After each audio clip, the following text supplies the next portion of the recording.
예, 수험생 여러분 안녕하십니까. 자, 우리 2주차 핵심 요약 강의 2주차 강의 보는데요. 596페이지 여러분 10번 국세 및 지방세 우선권입니다. 여러분 교재가 조금 늦게 나와서 불편하신 점이 있겠지만 여러분들 잘 좀 참고 또 그다음에 또 다음 또 좋은 날을 위해서 조금요 여러분들 불편하시더라도 계속 강의 수강하시고요.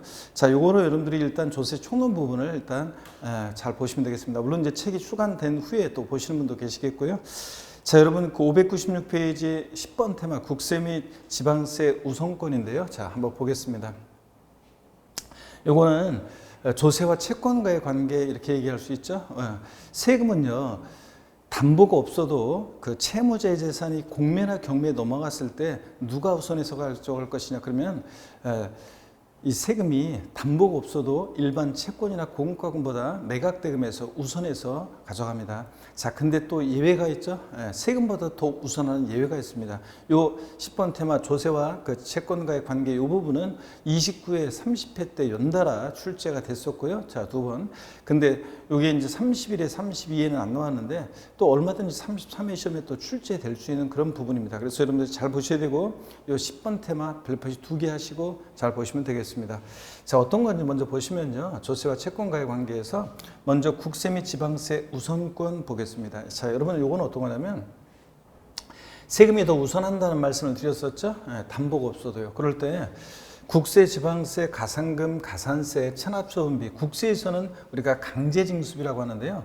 체납자의 재산을 압류, 운반, 보관, 매각하는 데 소요된 비용을 우리가 지방세에서는 체납소음비라고 하고 똑같은 얘기를 국세에서는 강제징수비 이렇게 얘기합니다. 이런 것들은 자, 채권에 일반 다른 공과금 기타 채권에 우선해서 징수하는 것이 원칙입니다. 자, 이게 원칙인데요. 다만 이 국세나 지방세 징수금이라고 하는데 얘네들이 세금 일반 채권이나 공과금보다 우선한다고 그랬잖아요. 자, 그랬을 때 얘네들 사이의 징수 순위를 보면 국세에서는 강제징수비가 1등입니다. 자, 그다음에 국세, 가산세를 제외한 국세, 그다음에 3등이 가산세예요. 여러분, 이게 가산금이었었는데 가산세로 바뀌었죠. 왜냐? 국세에서는 가산금 규정이 납부불성실 가산세와 통합돼서 납부지연 가산세로 가는 바람에 요 가산금이었는데 가산세로 바뀌었습니다. 자, 지방세 우선순위, 징수금의 순위는 이것은 이미 시험에 이미 출제가 됐습니다. 체납소음비 1등이고요. 2등이 지방세, 3등이 가산금 순서로 징수가 됩니다. 그래서 요거는 여러분들이 별표시해 놓고 꼭 알고 계셔야 됩니다. 특히 국세 우선순위요. 요건 개정된 이후로 안 나왔으니까 꼭 여러분이 아셔야 되는데 강제징수비 1등이고 2등이 국세, 가산세를 제외한 3등이 가산세 순서로 징수가 된다는 걸 꼭 여러분들이 아셔야 되겠습니다. 자, 그러면 다음 보시면요. 국세, 지방세 우선권이요. 조세, 채권사의 우선권 그래가지고요. 조세들 상호간에는 어떤 게 우선할 것이냐. 국세하고 지방세하고 봤을 때 여러분요. 국세라고 해서 지방세보다 우선하고 그런 거 아니에요. 국세나 지방세나 순위 똑같습니다. 근데 다만 이제 얘네들 사이에서는 어떤 게 우선할 것이냐 한번 보시면요. 먼저 담보된 조세가 1등이에요. 담보된 조세가. 2등이 압류한 조세, 3등이 달라고 교부 청구한 조세 순서로 정해집니다. 자, 29회 시험 때 나왔던 것이 압류한 조세는 납세 담보 있는 조세, 담보된 조세 우선하여 징수한다. 이렇게 나왔습니다. 틀렸죠, 여러분들? 압류한 조세가 담보된 조세에 우선할 수 없습니다. 담보된 조세가 1등이고 2등이 압류한 조세, 3등이 달라고 교부한 청구한 조세 순서로 순위가 정해집니다. 자, 여러분, 납세 담보요. 이게 어떤 거냐면 이런 거예요. 제가 만약에 여러분들이요, 예를 들어서 제가 오프라인 학원에서 강의할 때 이런 얘기 하는데, 제가 쉬는 시간에 예를 들어서 쉬는 시간에 한 500억짜리 빌딩을 상속받게 됐다. 자, 부동산을 상속받게 됐다고 제가 연락을 받았어요. 그러면 그 다음 시간에 제가 들어와가지고, 자, 여러분 죄송한데 제가 더 이상 이제 강의를 못하게 됐습니다. 이런 식으로 하면 안 되겠죠, 여러분들? 비양심이죠. 시험을 맞춰줘야지. 자, 그런데 여러분, 이런 거예요. 500억짜리 빌딩을 제가 상속받았어요. 그런데 이제 상속세를 내야 되잖아요. 근데 돈이 없어요. 500억짜리 빌딩 상속받으면 상속세 무지하게 많이 나오겠죠. 자, 근데 돈이 없어요. 그럴 때 연부연납이라고 그래가지고 연 단위로 세금을 나눠낼 수도 있습니다. 근데 세무서에 내가 그냥 내가 나눠내겠다 5년 동안 뭐 이런 식으로 말만 한 거예요. 자, 담보가 있어야 되겠죠. 그래서 답세 담보라고 그래서 담보를 제공하고 연부연납을 하게 됩니다. 자, 그럴 때 이 담보된 조세가 집행하기가 제일 쉬워요. 그래서 담보된 조세가 1등이고 2등이 압류한 조세, 3등이 달라고 교부 청구한 조세 순서로 순위가 정해집니다. 자, 그 다음에 여러분요. 조세 우선권의 예외를 봅니다. 그래서 거기 교재 거기에 여러분 동그라미 1번과 2번 다 중요했습니다. 1번 국세지방세 우선권에서 1번에서 기억번 여러분요. 국세 우선순위 특히 여러분들이 별표시 하시고 지방세 우선순위도 당연히 알아두셔야 되고 밑줄이고 그 다음에 조세 채권세 우선권 요것도 밑줄이고요. 그 다음에 이제 2번에 국세지방세 우선권의 예외에 관한 얘기입니다. 자, 세금보다 더 우선하는 것들이 있는데 어떤 건지 한번 볼게요, 여러분들. 자, 국세지방세 우선권의 예외 보시면요. 직접경비 우선 그래서 이게 어떤 거냐. 공익비용의 우선인데요. 이 공익비용 우선이라는 게 또 어떤 거냐면 강제집행, 경매 또는 파산 절차에 의한 재산 매각에 소요된 비용 있죠. 이것은 채권자 모두를 위한 공통비용이잖아요. 매각이 돼야지 누구라도 한 푼 가져가죠. 자, 그러니까 자, 공익비용이라는 게 뭐냐면 채권자 모두의 공통비용이란 말이죠. 자, 그러니까 이것은 최우선합니다. 그래서 이런 비용은 국세가상금 또는 찬압소원비, 강제징수비 같은 것에 우선한다. 그러니까 가장 최고 우선해서 가져갑니다. 강제집행 절차에서 재산 매각에 소요된 비용은 최고 1등으로 가져갑니다. 매각대금에서 이게 공익비용 우선입니다. 자, 그래서 여러분들 거기 밑줄을 그으시고요. 여러분들 제가 여기 PPT에 여러분들 노란색으로 돼 있거나 그러면 그런 것들 항상 주의해서 잘 체크를 하셔야 되는데 요 선집행 지방세나 국세 또 각 공과금의 체납소음비 또는 강제징수비의 우선 이거는 줄을 안 그으셔도 돼요. 이건 그냥 어떤 거냐면 쭉 나와 있는 게 어떤 거냐면 국세나 공과금 체납소 국세 또는 공과금의 체납처분을 해가지고 그 체납처분 금액 중에서 지자체 징수금을 징수하는 경우에는 그 국세 공과금의 체납처분비는 지자체 징수금에 우선한다 되어 있습니다. 그러니까 먼저 집행 치고 들어간 국세에 붙어 있는 그런 것들은 일반 지방세보다 이제 우선한다 그런 얘기입니다. 여러분 원래 국세 지방세는 순위가 동일하다고 그랬잖아요. 그런데 먼저 집행 치고 들어가는 것은 일단 우선합니다. 반대로 이건 또 B번은 반대 내용이에요. 어떤 거냐면 지방세에서 먼저 집행 치고 들어간 게 있으면요. 거기에 붙어 있는 자, 지방세는 공과금의 체납처분 또는 강제징수할 때 그 체납처분 또는 강제징수 금액 중에서 국세 강제징수비를 징수할 때 지방세나 공과금에 붙어있는 체납소비나 강제징수비가 일반 국세나 이런 것보다 우선한다는 얘기입니다. 그러니까 무슨 얘기냐면 A번과 B번은 그냥 취지만 알고 지나가시면 돼요. 줄 안 그으셔도 되고 먼저 집행 치고 들어가는 것이 그런 세금에 붙어있는 것들이 지방세 먼저 치고 들어갔어요. 자, 그러면 그것이 붙어있는 것들이 국세보다 우선한다는 거고 반대로 국세에서 먼저 국세가 집행 치고 들어갔어요. 그러면 거기에 붙어 있는 것들이 일반 지방세보다 우선한다. 뭐 그런 얘기예요. 자, 그래서 요거는 그냥 참고적으로 제목만 알고 한번 보고 지나가시면 되겠습니다. 자, 그리고 공익비용 우선은 꼭 기억하시고요. 자, 그 다음에 자, 중요한 것은 이제 이거예요. 여기부터예요. 피담보 채권의 우선이요. 자, 우리가 저당권이나 질권 이런 것들에 의해서 담보되는 채권 우리가 피담보 채권이라고 합니다. 그럴 때 자, 피담보 채권의 우선인데 법정기일 전에 여러분 법정기일이 어떤 거냐 그러면 조세 채권과 피담보 채권세의 우선 여부를 정하는 날이에요. 자, 그래서 법정기일 조세 채권 세금과 그 다음에 저당권이나 질권, 전세권 등에 담보되는 채권, 피담보 채권 사이에 우선 여부를 정하는 날을 우리가 법정기일이라고 하는데 여러분 신고 납부하는 세금은 그 신고일을 법정기일로 하고요. 자, 보통징수나 부가가세하는 세금은 납세고지서 발송일이요. 도달일이 아니라 납세고지서 발송일을 우리가 법정기일이라고 합니다. 물론 예외가 더 있지만 요 정도만 아시면 돼요. 법정기일 다시요. 조세 채권과 저당권, 질권 등에 담보되는 피담보 채권세의 우선 여부를 정하는 날이라고 했고요. 자, 신고 납부할 때는 신고일, 고지서가 발부될 때는 납세고지서 발송일을 우리가 법정기일이라고 합니다. 자, 그럴 때 보시면 법정기일 전에 전세권이나 질권, 저당권 등에 의해서 담보되는 채권이 지방세 또는 국세, 가산금보다 우선 변제된다. 그러니까 법정 기일 전에 저당권 등이 설정됐다 그러면 그 피담보채권은 세금보다 더 우선해서 변제가 됩니다. 다만 얘네들도 체납조음비나 강제징수비보다는 우선할 수 없고요. 그럼 여러분 여기 한번 보세요. 이 내용을 제가 이쪽에 한번 다시 한번 정리해드리면 이렇습니다. 법정 기일이요. 법정 기일 전에요. 법정 기일 전에 만약에 법정 기일 전에 저당권이라든가 질권 등이 설정이 됩니다. 저당권 등이 설정이 돼요. 그래서 이것에 의해서 담보되는 채권, 우리가 피담보 채권과 비담보 채권과 그 다음에 조세 채권 사이에 우선 여부요. 국세하고 지방세, 자 세금하고 우선 여부를 살펴볼게요. 그러면 어떤 게 우선하냐? 법정 기일 전에 저당권 등이 설정됐다 그러면 이 담보되는 채권이 세금보다 더 우선해서 징수가 됩니다. 자 그런데요. 그럼 법령의 반대속으로 법정 기일 후에 만약에 저당권 등이 설정이 됐다. 그럼 담보되는 이 피담보 채권은 하고 국세 지방세, 그러니까 담보되는 피담보 채권과 그 다음에 국세지방세요. 한번 비교해보면 이렇습니다. 국세지방세 비교해보면 자 어떤 게 우선할 것이냐 그러면 피담보채권보다 국세지방세가 더 우선해서 징수가 됩니다. 여러분.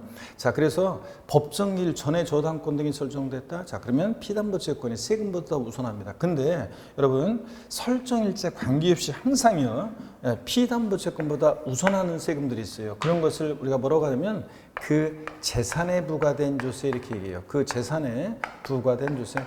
그 재산에 부과된 조세가 어떤 거냐? 그 재산에 부과된 조세. 자, 이걸 우리가 흔히 공매나 경매에서는요, 당해세라고 해요. 흔히 당해세라고 하는데 이것을 당해세 이렇게 얘기하는데, 자, 그 재산에 부과된 조세가 어떤 거냐? 이걸 알고 있는지를 시험에서 계속 물어봤단 말이죠. 그래서 법정 기일 전에 설정된 피담보채권보다도 설정일자 관계없이 항상 우선하는 세금. 그게 어떤 거냐면 재산세요. 또 그리고 친구 나와야죠. 지역자본시설세 소방분이요. 이따 PPT를 볼 거예요. 또 소방분. 자, 그 다음에 또 지방교육세인데요. 지방교육세인데 재산세 부가세일 때, 재산세나 자동차세 부가세일 때 지방교육세요. 취득세 등록면허세 부가세일 때는 아니에요. 여러분 부가세들은 그때그때 달라요. 그랬죠? 예. 자, 그 다음에 또 보시면 종합부동산세, 종부세, 자동차세는 제가 생략하고요. 자, 그래서 주로 보유하는 재산에 부과되는 세금들이죠. 그리고 상속 증여받은 재산에 부과되는 상속증여세. 얘네들은 설정일자 관계없이 항상 얘네들이 우선합니다. 그러면 여기 이제 중요한 내용이고 이거 알고 있는지를 시험에서 계속 물어봤단 말이죠, 여러분들. 자, 그럼 한번 보도록 하겠습니다. 자, 그래서 법정 기일 전에 원래 전세권이나 저당권 등이 설정됐다. 그럼 담보되는 피담보채권이 세금보다 더 우선합니다. 근데 강제징수비, 체납조미보다는 우선할 수 없고요. 또 한번 보시면 여러분요, 또 거기 여러분 교재에 또 추가해서 한번 거기 보시면 우리 597페이지 지금 보고 있습니다, 여러분들. 597페이지 지금 보고 있는데 피담보채권 우선해서 거기에 지방세 그래가지고 박스 안에 있는 내용이 있잖아요. 자, 여기 어떤 건지 한번 살짝 말씀을 드려볼게요. 지방세의 경우에 법정 기일 전에 주택임대차보호법이나 상가건물 임대차보호법에 의한 대항요건과 임대차 계약 증서상의 확정일자를 갖춘 사실이 증명되는 재산 매각에서요. 그 매각 금액 중에서 지방세와 가산금, 그래서 그 재산에 부과된 지방세와 가산금을 제외하고서는 징수할 때 그 법정 기일 전에 등기 또는 확정일자를 갖춘 임대차 계약 증서상의 보증금에 대해서는 우선하지 못한다. 즉 무슨 얘기냐? 법정 기일 전에 만약에 대항요건과 확정일자를 갖춘 임차 보증금이 일반 국세 지방세보다 어떻게 한다? 우선한다. 그런 얘기입니다. 이게. 자, 이렇게 해서 한번 보시고 피담보채권이 우선. 그 다음에 설정일자 관계없이요. 항상 조세 채권이 우선하는 경우가 있습니다. 그 재산에 부과된 국세지방세는 설정일자 관계없이 항상 국세지방세가 우선한다는 거 여러분 거기 밑줄이고요. 동그라미 2번이요. 거기에 자 그리고 별표시를 합니다. 그러면 그 재산에 부과된 조세가 어떤 건지 나와 있죠. 이 예를 반드시 여러분들이 아셔야 한다. 그런 얘기입니다. 그래서 그게 어떤 거냐. 여러분들 그 예를 별표시합니다. 재산세. 자, 친구, 소방분, 지역자원시설세요. 자, 그리고 재산세, 자동차세, 부가세일 때 지방교육세요. 그래서 취득세나 등록면허세, 부가세일 때 지방교육세는 당해세가 되지 않아요. 재산세나 자동차세, 부가세일 때 지방교육세요. 그리고 자동차세, 또 종합부동산세, 주로 보유하는 재산에 부과된 세금들이죠. 그리고 상속증여받은 재산에 부과되는 상속증여세. 얘네들은 설정일정 것이 항상 피담보채권보다 얘네들이 당해세, 그 재산에 부과된 세금들이 우선합니다. 그래서 요거 알고 있는지를 시험에서 제일 많이 물어봤어요. 조세와 채권과의 관계에서는 여러분들이 반드시 이 내용을 별표시해 놓고 숙지하셔야 되겠습니다. 자, 그럼 그 다음부터 이제 나오는 것은 편하게 보시면 돼요. 그 양가로 3번에 물론 이제 그 박스 안에 기억 니은 내용 나와 있죠, 요거. 근데 요거는 그냥 참고적으로 읽어보시면 돼요. 읽어보면 결국은 법정기일 전에 설정된 채권 이런 것보다도 어떤 거요? 이렇게 상속세, 증여세나 종부세 같은 당해세가 피담보채권보다 우선한다, 그런 얘기가 나와 있습니다. 그래서 기억 니은 그거 읽어보시면 되고요. 여러분들이 읽어보시면 되고. 그 다음에 여러분 여기 봅니다. 자, 그 교재 또 양가로 3번 나와 있는 거 있죠? 어떤 거냐면 소액주택 임차보증금의 우선이요. 그래서 우리가 우선변제 임차보증금 있잖아요, 여러분들. 우선변제 소액 임차보증금, 중개사법 배우는 그런 것들이 우선합니다. 자, 소액 임차보증금이 국세나 지방세보다 우선하는데, 물론 얘네들도 강제징수비보다는 우선할 수 없습니다. 체납소비보다는. 그 다음에 또 보시면요, 소액 상가임차보증금 있죠? 역시 우선변제 소액 상가임차보증금은 주택도 그렇고요. 자, 얘네들은 세금보다 더 우선합니다. 근데 뭐보다는 강제징수비보다는 우선할 수 없고요. 자, 이런 것들 보시고. 그 다음에 임금채권의 우선인데 양가로 5번 나와 있죠. 임금채권의 우선. 자, 우선변제 소액 임금채권 그래가지고요, 여러분 어떤 거냐면 최종 3개월분 임금채권, 또 재해보상금, 퇴직금 이런 것들은 근로자 가정의 최저 생계를 위한 거기 때문에 이런 것들은 세금보다 우선해서 가져갑니다. 근데 얘네들도 어떤 것보다는 우선할 수 없냐면 강제징수비 또는 체납소비보다는 우선할 수 없습니다. 자, 그래서 이런 것들은 세금보다 더 우선한다는 거. 자, 쭉 이렇게 보시고요. 그 예외들을. 근데 일반임금 채권이 문제예요. 일반임금 채권 지금 이걸 쭉 읽어보면요. 어떤 거냐. 이거 읽어보면 여러분 교재 지금 598페이지에 나와 있는 얘기에서 일반임금 채권 나와 있죠. 기억번과 니은번. 이거 쭉 읽어보면 결국 어떤 거냐면 이거 읽어보면 이런 거예요. 자, 최종 만약에 월 임금 채권이 100만 원씩이에요. 그래서 총 임금 채권이 1000만 원이면 그 중에서 300만 원은 3개월분은 국세지방세보다 무조건 우선합니다. 근데 나머지 700만 원 일반 임금 채권 있죠. 나머지 그 기타 또는 일반 임금 채권, 나머지 그 일반 임금 채권은 어떻게 되느냐? 여기 한번 이쪽에 와서 한번 보겠습니다. 여기 한번 와서 보시면요. 자, 저 얘기를 쭉 읽어보면 이래요.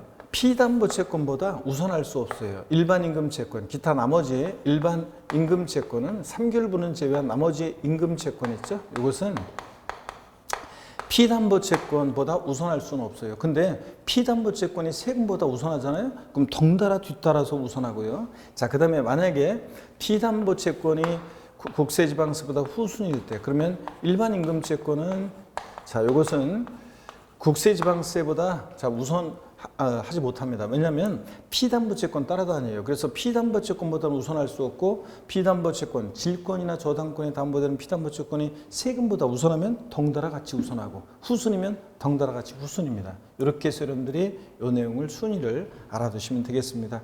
자, 그리고 이제 여러분 지금까지 본 얘기의 종합적인 내용이 거기 저당권 등에서 담보된 채권과 지방세 관계 표가 나와 있죠? 이걸 보시면 됩니다. 여러분 그 표를 보시면요. 표를 보시면 먼저 여러분들이 거기 오른쪽부터 한번 보세요. 법정기일 전에 만약에 저당권 등이 설정됐다 그러면 1등, 2등, 3등 보세요.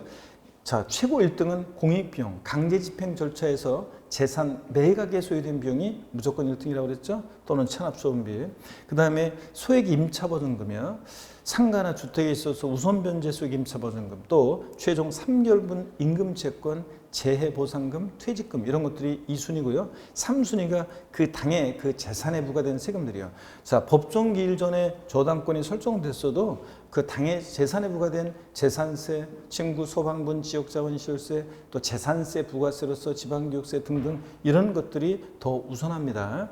자, 근데 피담보채권보다요. 근데 법정기일 전에 저당권이 설정됐으니까 피담보채권 또는 법정기일 전에 대항요건과 확정 일자를 갖춘 임차보증금이 일반 지방세, 국세보다 우선합니다. 여기에 여러분들 그 표에 지금 지방세만 나와 있는데 국세도 똑같아요. 국세보다도 더 우선합니다. 자, 그래서 그러니까 지방세, 국세 똑같아요. 여기 들어있어도 국세 들어있어도 괜찮습니다. 하여튼 이런 것보다 법정기일 전에 설정된 피담보채권이 더 우선합니다. 그리고 기타임금채권 바로 일반임금채권 바로 얘는 뒤따라서 갑니다. 피담보채권. 그래서 세금보다 더 우선하고요. 일반 채권이나 공과금은 항상 맨 꼴등입니다, 여러분.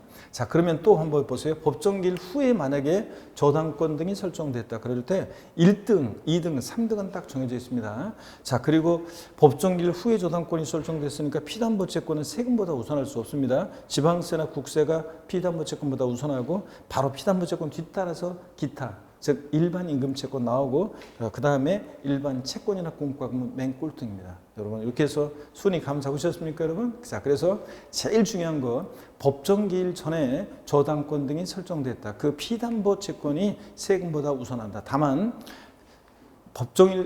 기일 전에 설정됐든 후에 설정됐든 그 당의 그 재산에 부과된 세금들이 항상 피담보채권에 우선해서 징수가 된다는 거. 그 예를 꼭 아셔야 됩니다. 그 세금들이 어떤 건지를 꼭 아셔야 되고요. 자, 이걸 제일 많이 물어봤습니다. 자, 그 다음에 이제 여러분 이렇게 해서 받고 우리 핵심 콕 중요 질문이 나오네요. 납세 담보물 매각 시 압류에 관계되는 조세 채권은 담보 있는 조세 채권보다 우선한다. OX예요. 예? 납세 담보물 매각 시 압류에, 이거 기출됐던 질문인데요. 압류에 관계되는 조세 채권은 담보 있는 조세 채권보다 우선합니다. OX예요. X 여러분들, 자, 어떤 게 더 우선한다고 그랬어요? 담보 있는 조세가 1등이죠. 그래서 담보된 조세가 1등이고 2등이 압류한 조세, 3등이 교부 청구한 조세 순서잖아요. 근데 지금 여기서는 압류한 조세가 담보된 조세에 우선한다고 그랬으니까 틀렸습니다, 여러분. 자, 그 다음에 또 문제가 나오네요. 우리 핵심 코 출제 예상 문제 한번 보겠습니다. 보시면 먼저요. 다음은 공인중개사 갑이 고객에게 부동산 관련 세법에 관해서 설명한 내용이다. 옳은 것을 고르면 모두 몇 개인가 그랬습니다. 자, 먼저 보시면요. 양도소득에 대한 개인지방소득세는 양도소득 과세표준 예정신고 및 확정신고 기한에 2개월을 더한 날까지 신고해야 한다. 여러분 지금 이 문제는 지금 우리 지난 1회차도 그랬지만 2회 핵심 우리 2회 우리 강의에서도 핵심력 강의에서도 여러분들 자료 다운받으시면 거기에 요 문제 제가 수업 시간에 풀어드리는 문제는 그대로 다 들어 있습니다, 여러분들. 자, 그럼 보시면은 이거는 지난주 1회차에 문제가 아마 1회차 자료에 문제가 있을 것이고요. 자, 보시면 되는데 그럴 때 여러분 요거 박스형 문제잖아요. 근데 기억번은 요거는 아직 안 배운 건데 다음에 여러분들이 기타 지방세 해가지고 재산세 그 다음으로 이제 나오는 지방세에 관해서 여러분들이 자세히 그러니까 지방세 뒷부분에서 기타 지방세에서 지방소득세를 자세히 여러분들이 배우게 될 건데요. 그때 나오는 건데 한번 여러분이 그냥 봐두세요.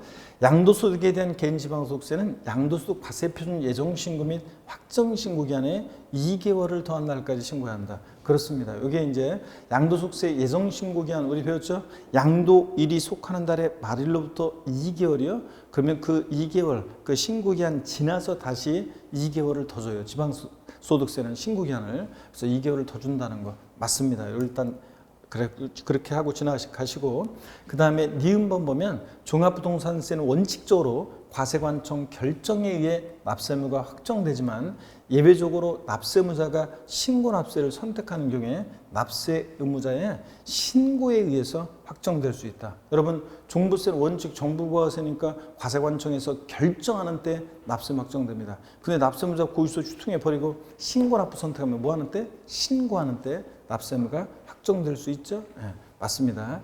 자, 그래서 이것도 맞고요. 이것도 맞습니다. 그 다음에 디귿번 보면 재산세와 종부세 납세의무 성립 시기는 과세 기준일 6월 1일이다. 그렇죠, 여러분들? 납세의무 성립 시기 둘 다 똑같습니다. 6월 1일이고 그 다음에 국세 징수 및 징수 순위는 강제 징수비 1등 또 그 다음에 국세 가산세 순서로 한다. 맞죠, 여러분들? 강제징수 1등, 2등이 국세, 가산세를 제외한 3등이 가산세 순서로 징수 순위가 자 정해집니다.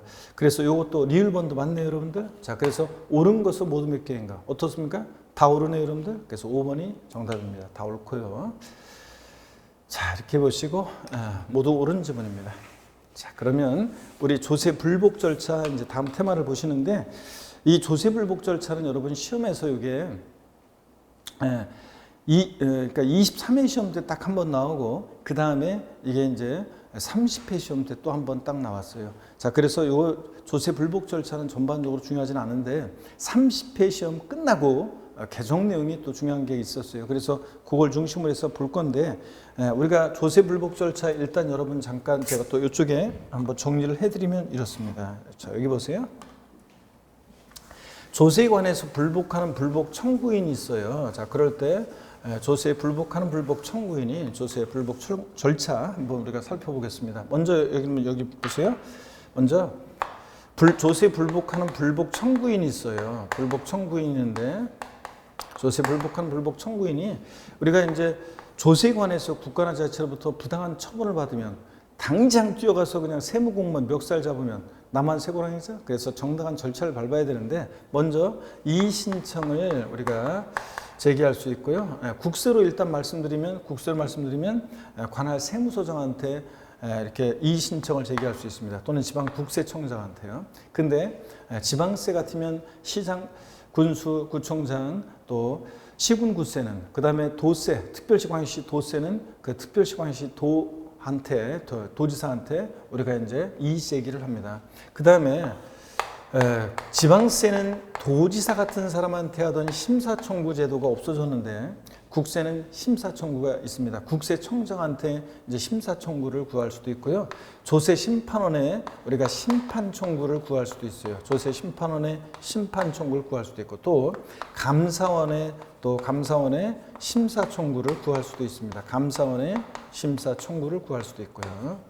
자, 그런데 이런 청구 절차를 거친 다음에 그 다음에 이제 안 되면 행정법원에 행정소송을 우리가 제기할 수도 있습니다, 여러분. 자, 그런데요, 이 이제 우리 교재 거기 한번 보세요. 여러분들 교재를 보니까 교재 598페이지 보니까요, 우리 청구 이거 전부 다 어떻게 돼 있어요?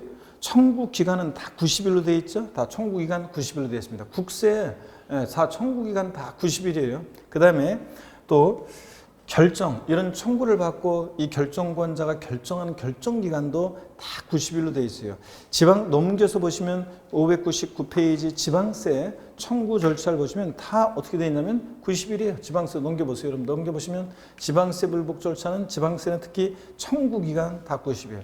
또 결정기간 다 90일입니다. 예전에는 이게 여러분들 청구기간이 어떤 때는 90일, 어떤 때는 60일 중구난방이었는데, 국민들이 헷갈리지 말라고 다 90일로 통일했습니다. 청구기간은 조세관에서 부당한 처분이 있으면 안날부터 다 언제까지? 90일에 제기하게 되어 있습니다. 근데 이 결정기간도 다 지방세 599페이지 넘겨서 보시면 다 90일로 되어 있어요. 근데 국세에 대한, 보시면 국세에 대한 이 결정기간, 이의 신청에 대한 결정기간, 요것만 며칠이에요? 30일이요. 그러니까 요것만 좀 표시해 놓고, 자, 국세 이의 신청에 대한 결정기간만 30일이고, 나머지는 지방세나 국세나 청구기간 다 90일, 결정도 다 90일 하도록 돼 있다는 거예요. 이렇게 여러분들이 알아두시면 됩니다. 자, 그러면 계속 여러분들 제가 설명을 좀 드릴게요. 여기 한번 보세요. 이 이의 신청은요, 이게 임의적이에요. 그래서 임의적인 절차나 반드시 거쳐야 되느냐? 그렇진 않아요. 이의 신청은 임의적이어가지고 반드시 거쳐야 되느냐? 그렇지 않습니다. 이의 신청 절차를 거치지 않고도 바로 심사 청구나 심판 청구를 구할 수 있습니다, 여러분. 자, 근데 시험에서 그래서 이렇게 나온 적 있죠? 심판 청구는 이의 신청 절차를 거치지 아니하면 제기할 수 없다. 엑스님들, 자, 심판 청구는 이의 신청 절차를 거치지 아니하면 제기할 수 없다. 들렸습니다. 이의 신청 절차를 거치지 않고도 바로 심사 청구나 심판 청구를 제기할 수 있고요. 또 심사 청구와 심판 청구는 필수적으로 거쳐야 되는데, 근데 다만 이 동일한 처분에 대해서 심사 청구도 구하고 심판 청구도 구하고 이렇게, 자, 중복 청구가 되느냐? 안 돼요. 그래서 중복 청구는 안 돼요. 동일한 처분에 대해서 심사 청구도 받고 심판 청구도 받고 이건 안 된다는 거. 자, 이것도 알아두시고요.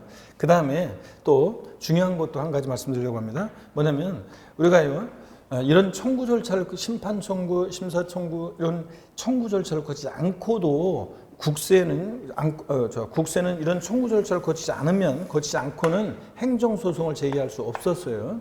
근데 지방세는 30회 시험까지는, 그게 이제 30회 시험 때 정답 시험이 나왔었는데 30회 시험까지는 이런 청구 절차를 거치지 않고도 지방세는 행정소송을 제기할 수 있었어요. 근데 자, 30회 시험 끝나고 지금은 개정이 돼가지고 여러분 지방세나 국세나 이런 청구 절차를 거치지 않으면 바로 행정법원에 행정소송을 제기할 수 없습니다. 국세, 지방세 다 똑같습니다. 지금은. 자, 그래서 이 흐름을 여러분들이 눈에 익혀두시고요. 그 다음에 교재 598페이지 설명드렸고 599페이지입니다. 국세에서 이 신청에 대한 결정기간 30일, 요거만 주의하셔서 보시면 되고요. 그 다음에 거기 불복 절차의 중요 법령이 있죠? 3번. 자, 그걸 한번 보겠습니다. 자, 보시면, 국세는요, 우리 이제 이의 신청은 임의적이라든가 이런 거 지방세는 소술이 되는데 국세는 제가 생략해 놨습니다. 국세도 당연히 이의 신청 절차를 거치지 않고도 바로 심판 청구나 심사 청구를 제기할 수 있어요. 자, 근데 제가 요거 집중도를 위해서 조금 생략을 해 놓은 거예요. 심사 청구와 심판 청구는 국세에서요, 선택적인 필수 절차인데 다만 둘 중 하나만 거치면 행정소송이 가능하다는 거. 자, 근데 다만 동일한 처분에 대해서 요거 중요하다고 그랬죠? 밑줄입니다. 심사 청구와 심판 청구는 중복 청구 안 된다는 거 밑줄 쫙이고요, 여러분들. 아직 안 나왔으니까 잘 알아둡니다. 그 다음에 지방세 봅니다. 지방세나 국세나 이의 신청은 임의적인 불복 제도로서 납세자가 선택하지 않을 수 있습니다. 이의 신청을 거치지 않고 바로 행정법원에 그러니까 이의 신청을 거치지 않고 바로 심판 청구할 때는 그 처분이 있는 것을 안 날로부터 처분의 통지를 받았을 때는 통지받은 날로부터 90일 이내에 조세 심판원장에게 심판 청구해야 한다. 자, 그래서 이 신청 절차를 거치지 않고도 바로 행정법원이 아니라 바로 거치지 않고도 심판 청구를 제기할 수 있다는 거, 이런 것들 알아두시고, 국세도 똑같아요. 국세도. 자, 지방세 계속 이어봅니다. 지방세 기본법상 이의 신청 심판 청구는 그 처분의 집행에 효력을 미치지 아니합니다. 다만 압류한 재산에 대해서는 이의 신청 심판 청구의 처분이 있는 날로부터 30일까지 공매 처분을 보류할 수 있습니다. 자, 여러분요. 무슨 얘기냐면 만약에 이의 신청 심판 청구가 처분의 집행에 효력을 미치게 되면 사람들이 어떻게 합니까? 집행을 미루기 위해서 이의제기하고 막 이렇게 해가지고 시간 질질 끌고 아니에요. 그래서 이런 이의 신청이나 심판 청구는 처분의 집행에 효력을 미치지 않습니다. 다만 압류한 재산에 대해서 이의 신청, 심판 청구의 결정 처분인 날부터 30일까지 공매 처분을 보류할 수 있는데 이게 시험에 나왔었습니다. 23회 시험 때 이것을 30일을 60일로 바꿔서 나왔습니다. 그럴 때 제 강의를 들었던 분들은 의외로 있죠? 많이들 맞췄습니다. 자, 어떻게 해서 맞췄냐고요? 제가 그랬거든요. 우리가 조세 불복 절차는 청구 기간이라든가 이런 것들이 중요한데 이게 60일, 90일 중구난방에다가 딱 90일로 통일됐다. 그러니까 60일 나면 틀렸다. 자, 그랬더니 저한테 배운 분들은 요것을 60일로 바꾸니까 아싸 요거 90일인데 이래가지고 요걸 답을 골라가지고 맞췄습니다. 어떻든 간에 뭐로 가도 답만 고르면 되죠. 자, 근데 여러분 실제는 요거 며칠까지? 30일까지 공매 처분 보류할 수 있다. 이런 거였고요. 자, 그 다음에 계속해서 봅니다. 지방세 기본법상 이의신청인이 재등을 입어서 이의신청 기간 내에 이의신청할 수 없을 때는요, 그 사유가 소멸한 날부터 14일 이내에 이의신청을 할 수 있습니다, 여러분들. 그래서 이것도 시험에 한번 나왔던 건데 눈에 익혀두시고요. 그리고 원래 조세불복 절차 법령이 엄청 많아요. 근데 우리가 그 많은 법령을 한 번도 안 나왔던 미지의 영역 우리가 뭐하러 봅니까? 그래서 제가 찍어드리는 요 정도 내용들만 숙지하시면 됩니다. 특히 여러분들 거기 교재 있죠? 동그라미 4번 있잖아요. 거기 4번에 별표시를 합니다. 그래서 한번 보세요. 지방세도 국세와 동일하게 조세 불복 절차는 불복 청구 절차 또는 감사원의 심사 청구를 거치지 않으면 행정법원에 행정소송을 제기할 수 없다. 이게 포인트입니다. 여기에 30회 시험까지는 있었어요. 바로 그냥 이런 청구 절차를 거치지 않고도 국세와 달리 지방세는 바로 행정법원에 행정소송을 제기할 수 있었는데 이제 안 된다는 겁니다. 이제 국세와 똑같이 이런 청구 절차를 거치지 않으면 바로 행정법원에 행정소송을 제기할 수 없다는 거 여러분 꼭 별표시해 놓고 리을 번 별표시해 놓고 여기가 포인트입니다. 제기할 수 없다는 거. 꼭 여러분들이 알아둡니다. 자, 이렇게 해서 우리가 또 조세 불복 절차를 봤습니다. 그 다음에 여러분요, 우리가 기한후 신고, 수송 신고인데 거기 12번 테마예요. 기한후 신고, 수송 신고. 요거는 시험에 옛날에 지방세법에 있을 때는 종합문제 속에서 지문에 나왔었는데 최근에는 이게 나온 적이 없어요. 자, 지방세 기본법으로 옮겨오고 나서는 출제가 되지 않았습니다. 근데 출제되지 않았던 부분인데 이 기한후 신고와 수송 신고는 언제든지 나올 수 있는 그런 영역이기 때문에 이건 혹시나 해서요. 이건 자 우리가 찍어서 한번 보도록 하겠습니다. 이건 찍어서 우리가 한번 보도록 하겠습니다. 자, 보시면 기한후 신고, 수송 신고 봅니다. 먼저요. 기한후 신고라는 게 어떤 거냐면 편하게 한번 봅니다. 몇몇 내용만 숙지하시면 되는데 저 혹시 몰라서 기한후 신고, 신고 납부하는 세금들 있죠? 신고 납부 기한 하루만 딱지라면 가산세 적용되고 과세권자가 다시 세금 계산해서 납세 고지서 발부해 오잖아요. 자, 그럴 때 신고 기한이 지났는데 뒤늦게라도 신고를 하게 되면 조세 포탈 우려 가능성이 줄어들고 또 과세관청에서 세금 계산해서 고지서 보내기 전에 신고를 해주니까 일손도 줄어들겠죠. 그러니까 혜택을 주겠다 그런 얘기입니다. 자, 기한후 신고요. 어떤 수강생분이 아니요, 우리가 신고 기한 하루 딱 지나면 가산세잖아요. 그리고 이제 뭐 신고불성실 가산세 40, 20, 10% 깔고 일일 0.0225% 지방세 같으면 국세는 0.02%로 계속 납부전 가산세가 적용되잖아요. 그러면 세무서에서 고지서 날라올 때까지 그럼 계속 우리는 가만히 기다리고 있어야 되는 건가요? 어떤 분이 물어봤는데 아니에요. 가만히 기다리는 게 아니라 자 보세요. 신고기한 지났어요. 과세권자가 세금 계산해서 납세 고지서 발부해 오기 전까지 그 사이에 우리는 뭘 할 수 있냐? 기한후 신고나 수송 신고라는 걸 할 수 있어요. 자, 기한후 신고 보세요.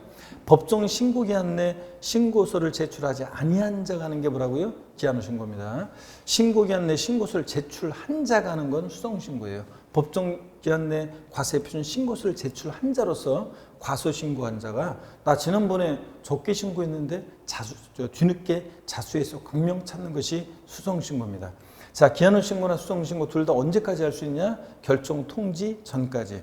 또 수송 신고는 경정 통지 전까지, 고지서 날라오기 전까지 할 수 있고요.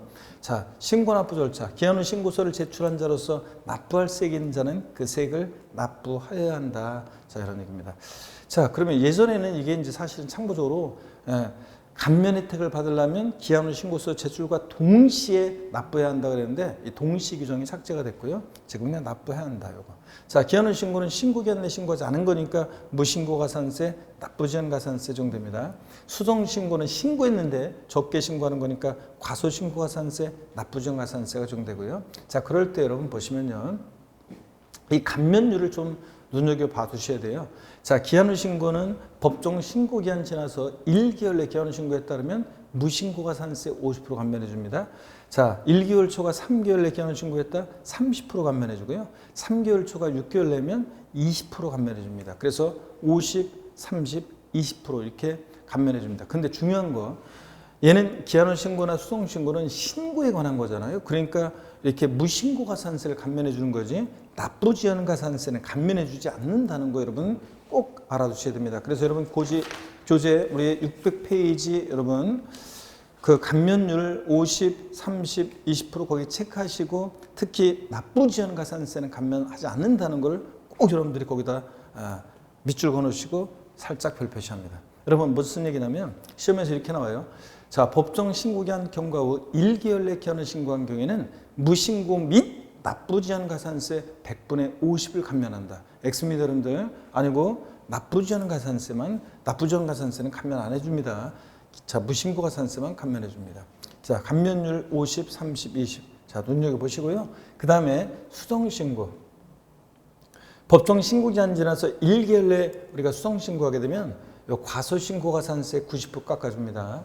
자, 그 다음에 1개월 초과 3개월 내면 과소신고가산세 75% 감면해주고요.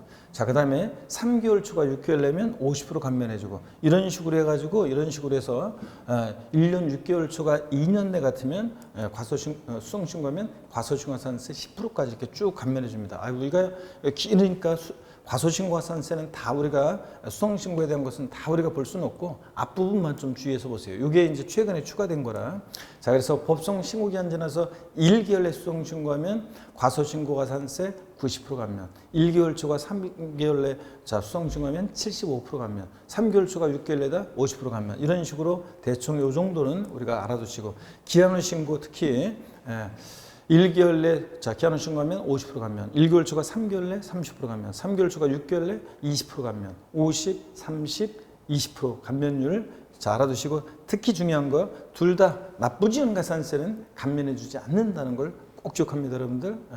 자, 그러면 됐습니다. 자, 그리고 세액 결정.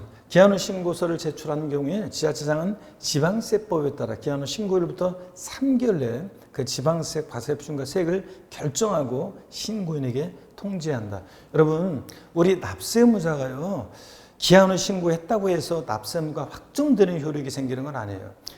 우리가 신고 납부하는 세금은 원칙 납세무자가 납세무를 확정할 수 있는 권한이 있는데, 신고기한 하루 딱 지나잖아요. 그러면 세액 확정 권한은 과세권자한테 넘어가요. 그러니까 납세무자가 기한후 신고했다고 납세무가 확정되는 효력이 생기는 건 아니고, 기한후 신고일부터 3개월 내에 지자체장이 결정하는 때 납세무가 확정이 됩니다. 한번 이렇게 보시면 되겠습니다. 그리고 여러분, 거기 표 아래 당구장 표시된 거 있잖아요. 이것은 어떤 거냐면, 양도소득세 예정신고기한 내 무신고 과소신고한 후에 확정신고기한까지 신고하거나 수동신고를 하게 되면 그 예정신고 불성실에 대한 무신고 과소신고가산세 50% 감면해 준다고 그랬습니다. 우리가 기본 이론이나 심화과정을 배웠던, 양도소득세에서 배웠던 분은 요거 이렇게 여러분들이 무슨 말인지 대충 아셔야 되는, 생각이 나야 되는데 안 납니까? 나머지 이걸 처음 보시는 분은 신경 쓰지 말고 양도소득세에서 다시 배우시면 되고요. 어떤 거냐면, 우리 양도소득세 예정신고납부와 확정신고납부가 있잖아요. 여러분, 양도소득세 예정신고와 확정신고납부는 어떤 관계냐? 남남이죠? 자, 예정신고를 안 하잖아요. 다음 연도에 확정신고를 하더라도 예정신고 불성실에 대한 가산세는 적용이 됩니다. 다만 예정신고 불성실했어요? 완전히 남남인 건 아니에요. 다음 연도에 확정신고를 하게 되면 예정신고 불성실에 대한 무신고 과소신고가산세 50% 깎아줍니다. 원래 무신고 가산세 20%인데 절반 깎아주니까 10%만 적용한다는 얘기죠. 그러니까 여러분이 부동산을 파셨을 때는 반드시 양도일이 속하는 달의 말일로부터 2개월 내에 예정신고 납부를 해야 돼요. 자, 해야 되는데, 안 하면 가산세니까 해야 되는데, 다만 혹시 못했다 할지라도 다음 연도 5월 달에 확정신고 납부를 해야지만 가산세 50% 깎아줍니다. 자, 그 얘기입니다. 한번 그냥 이렇게 그렇구나 하고 지나가시면 됩니다. 13번 테마입니다. 서류의 송달인데요. 여러분, 서류의 송달. 요거는 시험에 딱 한 번 나왔어요. 자, 그리고 그 이전에도 그 이후에도 안 나오는 거니까 편하게 한번 보시면 되겠습니다, 여러분. 자, 어떤 건지 서류의 송달 한번 편하게 봅니다, 이거는. 송달 방법이요. 여러분, 서류를 송달하는 방법은 우편으로 송달하는 방법, 교부 송달, 직접 주는 방법, 전자 송달, 이메일로 송달하는 방법이 있습니다. 근데 예외적으로 공시 송달이라고 그랬어요. 널리, 시, 보이게 하는 송달 방법이에요. 널리 보이게 하는 송달 방법, 공시 송달이라고 하는데, 교부 송달이나 우편 송달이 불가능할 때 우리가 공시 송달을 할 수 있고요. 자, 그럴 때 공시 송달의 사유가 시험에 딱 한 번 나온 적이 있어요. 이거 한번 보실래요, 여러분들? 달달 외울 필요 없어요. 주소 영업소가 국외에 있고 그 송달이 곤란합니다. 이럴 때 주소나 영업소가 분명하지 아니한 경우, 또 그 다음에 서류를 우편으로 송달했는데 받을 사람이 없는 것으로 확인돼서 반송됨으로써 납부기한 내 송달하기 곤란하다고 인정되는 경우.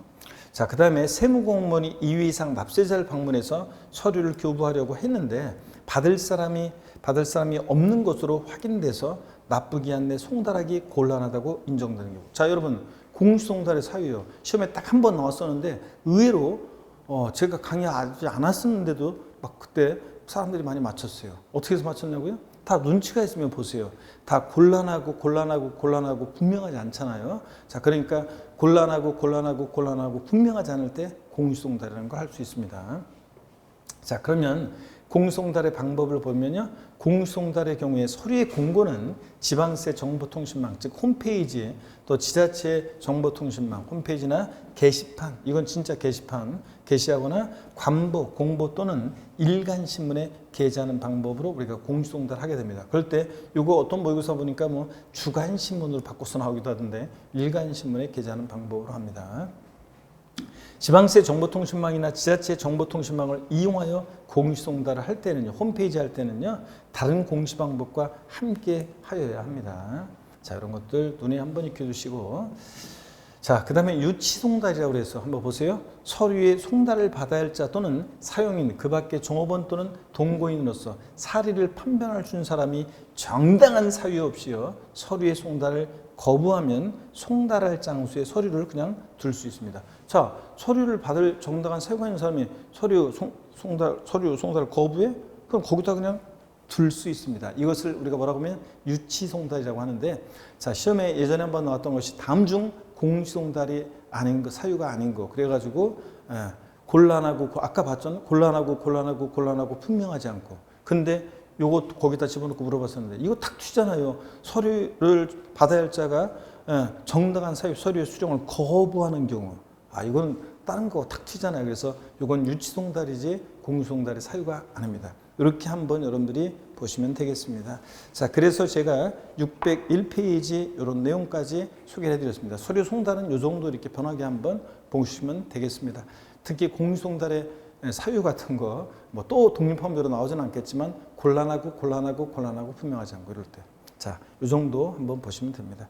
자, 이렇게 해서 우리가 조세 총론 우리가 다 봤습니다. 자, 그래서 제1편 조세 총론 다 봤고요. 이제 제2편 지방세입니다. 자, 여러분 잠시 쉬었다가 다음 시간에 우리 제2편 지방세에서 취득세부터 본격적으로 보도록 하겠습니다. 쉽니다.